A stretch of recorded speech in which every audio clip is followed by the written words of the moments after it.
Hey everyone, Scott JUA from Crucible Custom Props, Nerf Works Lab, and all the forums here. So today we have a duo that's going to the same home.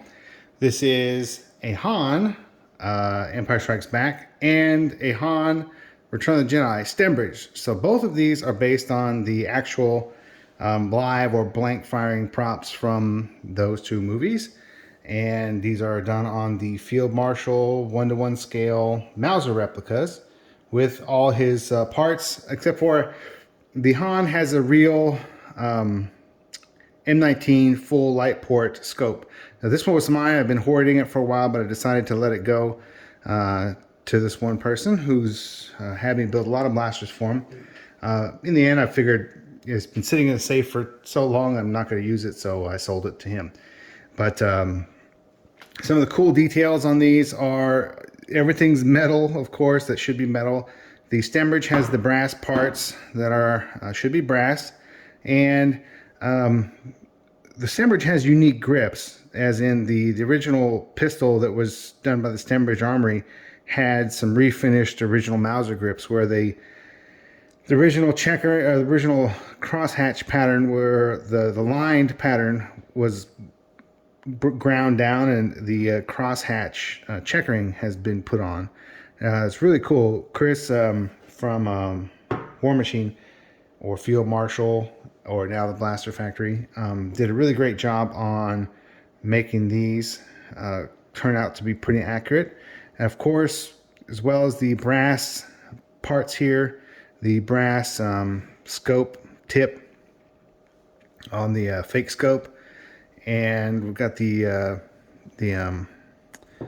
Return of the Jedi Stembridge flash hider. Now the Stembridge flash hider is quite a bit different from the regular Return of the Jedi flash hider. The cubes are a bit longer, and there's also a now this is on the real Stembridge, and it was released. Brandon released a picture of it, but this got this little kind of a dome, like not dome, but like a what do you call it? Kind of a silk, I don't know. A beveled nipple that goes right up to the crown of the barrel. And then, of course, now we know that the Stembridge and the other Return of the Jedi scopes have basically just a, stay focused, a screw, a slotted screw that has been checkered. And that's all that is up there.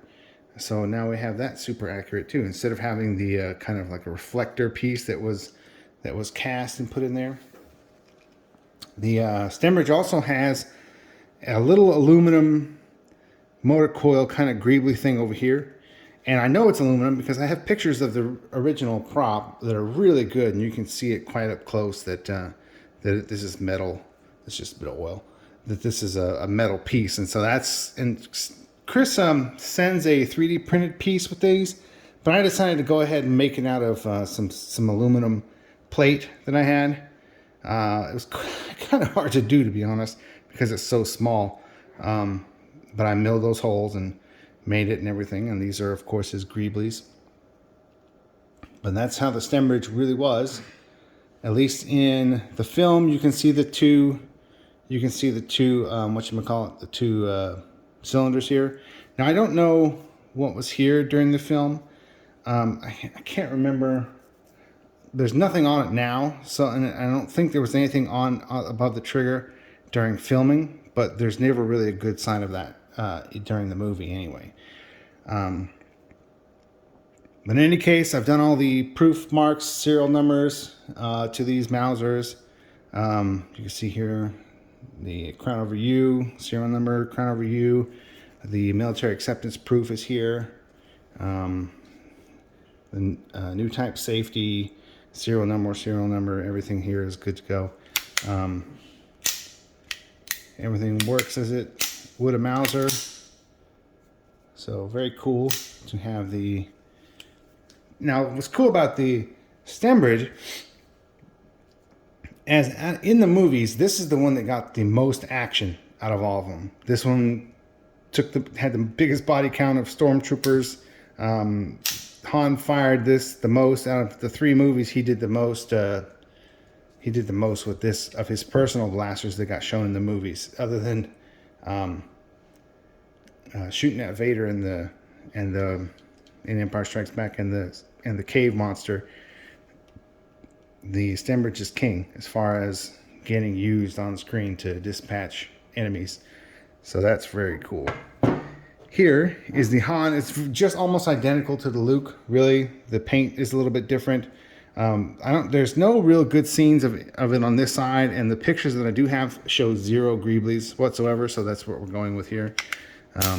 Again, this is just like the other one. All Mauser goodness. The serial number I chose for this one, 58077.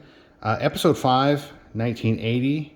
Is when it came out, and then 77 for the first Star Wars movie. So that's just kind of my little nerd serial number there. That you can see, of course, all the proof marks, everything, and the real scope, which is really nice and awesome. I don't know if we can see through it there. Well, there you go. See the reticle a little bit. Anyway, there it is. So that's the and the Stembridge is the only one of all of the Mausers to have the full length of the barrel, and you can tell that because you can see the original crown on the barrel on the original prop. The rest of them, if you do the measurements and the scaling right, they've been cut right after the front sight. So anyway, that's it, guys. Thanks for watching. Oh, and I always remake this part, the spacer from the War Machine or the Field Marshal one. The one he ships usually is a bit too thin, so I always make that from scratch out of aluminum. Put that on there. And of course, all the fire blue parts that should be fire blued on a Mauser are, and that's about it. So thanks for watching, guys.